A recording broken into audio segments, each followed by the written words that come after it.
എന്തായാലും വന്നത് വന്നു, അതിന്റെ ബാക്കി നോക്കാം, ഒന്നും ഉണ്ടാവില്ല എന്നുള്ള എക്സ്പീരിയൻസ് വൈസ് ഓക്കെ നല്ലതാ. പക്ഷെ പെയിൻ വൈസ് അത്ര സുഖമുള്ള കാര്യമല്ല.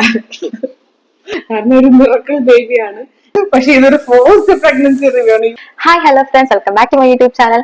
അപ്പൊ ഇന്ന് നമ്മുടെ ഹോസ്പിറ്റലിലെ 3-ാമത്തെ ദിവസമാണ്, 3rd ഡേ ആണ്. അപ്പൊ നമ്മുടെ ഡെലിവറി ഒക്കെ ഇന്നലെ കഴിഞ്ഞു. അമ്മയും കുഞ്ഞും രണ്ടുപേരും സുഖമായിട്ടിരിക്കുന്നു. അപ്പൊ ഇന്ന് ഞാൻ ഈ വ്ലോഗായിട്ട് വരാൻ കാരണം എന്ന് വെച്ച് കഴിഞ്ഞാൽ, തീർച്ചയായും ഇതൊരു ഡെലിവറി വ്ലോഗ് ആണല്ലോ. അപ്പൊ ഒരു ഡെലിവറി വ്ലോഗ് ആകുമ്പോഴത്തേക്കും അതിനെപ്പറ്റി സംസാരിക്കാൻ കൂടുതലും അർഹതയുള്ളത് തീർച്ചയായിട്ടും ആ അമ്മയ്ക്കും അച്ഛനും തന്നെയായിരിക്കും അല്ലെ. അപ്പൊ ആ ഒരു ഡെലിവറി എക്സ്പീരിയൻസ്, അതായത് മോമന്റെ ഫസ്റ്റ് ഡെലിവറി ആയിരുന്നു. സോ ആ ഒരു ഫസ്റ്റ് ഡെലിവറിയുടെ എക്സ്പീരിയൻസ് എങ്ങനെ ഉണ്ടായിരുന്നെന്ന് നമുക്ക് മോമോനോടും അതുപോലെ തന്നെ എന്റെ ചേട്ടനോടും മോമോന്റെ ഹസ്ബൻഡിനോടും നമുക്ക് ചോദിക്കാം. എങ്ങനെ ഉണ്ടായിരുന്നു പറഞ്ഞാൽ ഫസ്റ്റ് ഡെലിവറി എക്സ്പീരിയൻസ് എന്ന് നമുക്കൊന്ന് ചോദിച്ചു നോക്കാം. ഞങ്ങളൊരു പ്രഗ്നൻസി റിവ്യൂ പറയാനാണ് വന്നത്, പക്ഷെ ഇതൊരു ഫോഴ്സ്ഡ് പ്രഗ്നൻസി റിവ്യൂ ആണ്. യൂട്യൂബറായ സിസ്റ്ററിനോട് നിർബന്ധ പ്രകാരമുള്ള പ്രഗ്നൻസി റിവ്യൂ ആണിത്. ഡെലിവറി എക്സ്പീരിയൻസിനെ കുറിച്ച് പറയുകയാണെന്നുണ്ടെങ്കിൽ നമ്മൾ ആദ്യം തന്നെ കിംസ് ആണ് ചൂസ് ചെയ്തത്. ഹോസ്പിറ്റലിൽ നമ്മൾ ഡെലിവറിക്ക് വേണ്ടി കിംസ് ആണ് ചൂസ് ചെയ്തത്. അതിന് പ്രധാനപ്പെട്ട രണ്ട് കാരണങ്ങളാണ് ഉണ്ടായിരുന്നത്. ഒന്ന്, ലക്ഷ്മിയുടെ വീട് ഇവിടുന്ന് കിംസിന് ഒരു 5 മിനിറ്റ് ദൂരമേ ഉള്ളൂ. അപ്പം നമുക്ക് പോയി വരാനുള്ള സൗകര്യം ഉണ്ട് ഒന്ന്. പിന്നെ നമുക്ക് രണ്ടാമത്തെ കാര്യം എന്ന് പറഞ്ഞാൽ 15 years ആയിട്ട് ലക്ഷ്മിയുടെ ഹിസ്റ്ററി ഫുള്ള് കിംസിലാണുള്ളത്. അപ്പം ബെറ്റർ എക്സ്പീരിയൻസ് ആയിരുന്നു. ഫർദർ മുമ്പുള്ള പ്രീവിയസ് എക്സ്പീരിയൻസ് എല്ലാം ബെറ്റർ ആയിരുന്നതുകൊണ്ട് നമ്മൾ കിംസ് തന്നെ ചൂസ് ചെയ്തു. അങ്ങനെയാണ് നമ്മൾ കിംസിൽ നമ്മൾ രോഷ്നി അമ്പട്ട് എന്ന് പറയുന്ന ഡോക്ടറിനെ നമ്മൾ കൺസൾട്ട് ചെയ്യുന്നത്. നല്ലൊരു അനുഭവമായിരുന്നു രോഷ്നി മാഡമായിട്ടുള്ള കൺസൾട്ടേഷൻസ്. മാഡം നമുക്ക് കാര്യങ്ങളെല്ലാം നല്ല വൃത്തിയായിട്ട് പറഞ്ഞു തരും. നമ്മൾ ഡൗട്ട്സ് എല്ലാം ക്ലിയർ ചെയ്ത് തരും. രോഷ്നി മാഡം മാത്രമല്ല, നമ്മളെ ഇവിടുത്തെ ഒരു ഇമ്പോർട്ടൻറ്റ് ഫീച്ചറായിട്ട് എനിക്ക് തോന്നുന്നതെന്ന് പറഞ്ഞാൽ ഇവിടെ എല്ലാ ഡിപ്പാർട്ട്മെന്റ്സുമായിട്ട് കണക്റ്റഡ് ആണ്.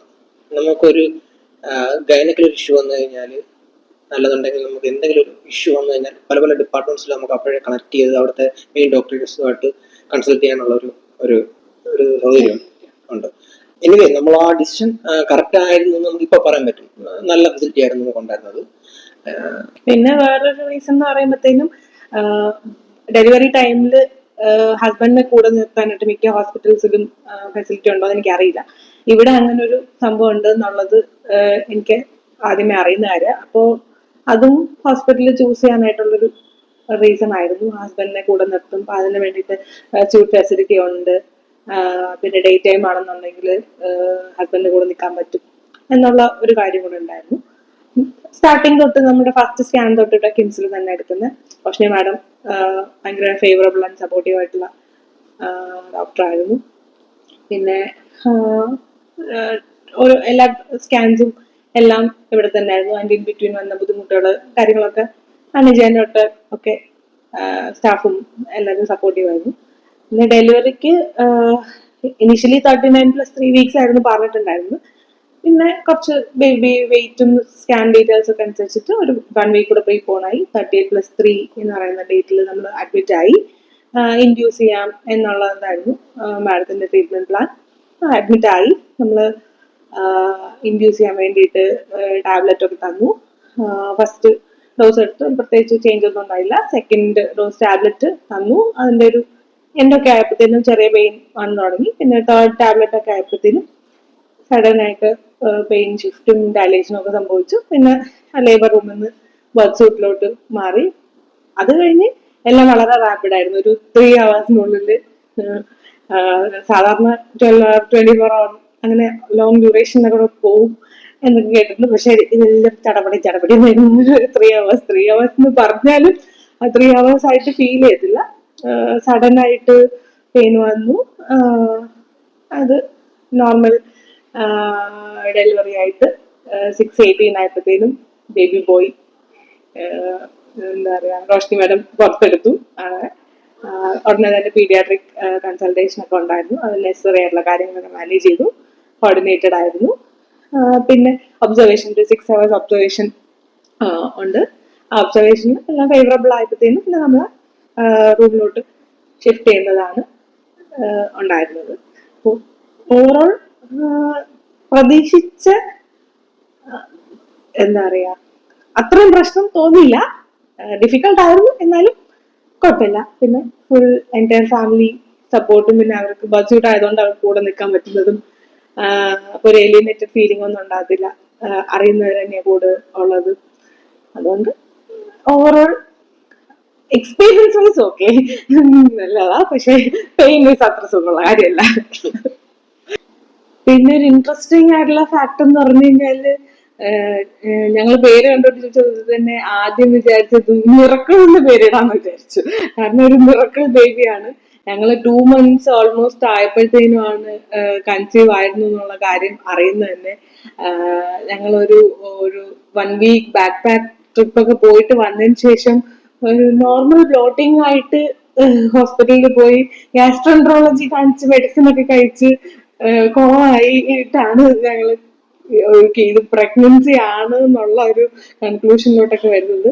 ഇനി ചെയ്യാനായിട്ട് ബാക്കി ഒന്നും ഉണ്ടായിരുന്നില്ല. സിപ്പ് ലൈൻ ചെയ്തു, ബാക്ക് പാക്ക് ട്രെക്കിംഗ് ചെയ്തു, പാരാഗ്ലൈഡിങ് ചെയ്തു. ഇനി ചെയ്യാനായിട്ട് ഒന്നും തന്നെ ബാക്കി ഉണ്ടായിരുന്നില്ല. പിന്നെന്താ കുറെ ട്വിസ്റ്റ് ആൻഡ് ടേൺസിലൂടെ വന്നൊരു ബേബിയാണ്. ഈ 9 months 9 months അല്ല, ഓൾമോസ്റ്റ് 7 months ആണ് അറിഞ്ഞതിന് ശേഷം ഉണ്ടായിരുന്നത്. അതിൽ തന്നെ എന്താ പറയാ, ഇടയ്ക്ക് ചിക്കൻ പോക്സിന്റെ ഒരു ഇഷ്യൂ ഉണ്ടായി, അത് സർവൈവ് ചെയ്തു. പിന്നെ ഇല്ലാത്ത ഇഷ്യൂസ് ഒന്നും ഉണ്ടായിരുന്നില്ല. പക്ഷെ താങ്ക്ഫുള്ളി ഗോഡ്സ് ഗ്രേസ് എല്ലാം സർവൈവ് ചെയ്ത് ആള് വെളിയിൽ വന്നിട്ടുണ്ട്. ഫൈനലി അവർ മിറക്കിൾ ബേബി.